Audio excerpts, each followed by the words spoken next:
Eastern Europe under Soviet control, life behind the Iron Curtain. As the smoke cleared from the battlefields of World War II, Europe emerged into a new and terrifying geopolitical reality. The Soviet Red Army, having pushed the Axis powers back, now occupied vast territories across Eastern and Central Europe. What was initially seen as liberation soon transformed into a permanent Soviet sphere of influence, stretching from Stettin to Trieste. For Moscow, these nations were more than allies. They were a vital buffer zone designed to protect the Soviet heartland from future invasion. This security strategy prioritized military control over the sovereignty of Eastern European states, setting the stage for decades of hegemony. In 1946, Winston Churchill famously declared that an Iron Curtain had descended across the continent, dividing East from West. This curtain was not just metaphorical. It manifested in concrete walls, minefields, and heavily armed guard towers that split families and nations.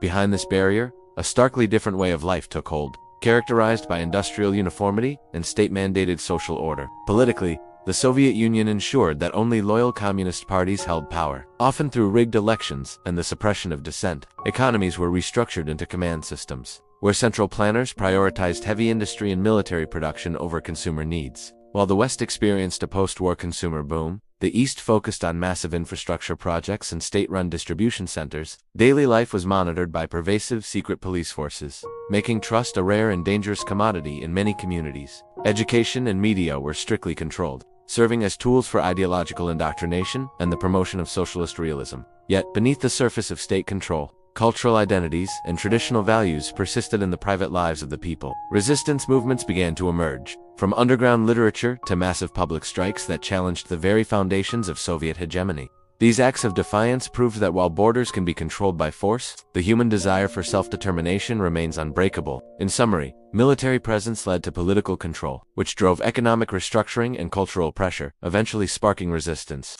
Understanding the Iron Curtain is essential for grasping the complexities of the 20th century and the enduring legacy of global geopolitical shifts. AP World History Takeaway.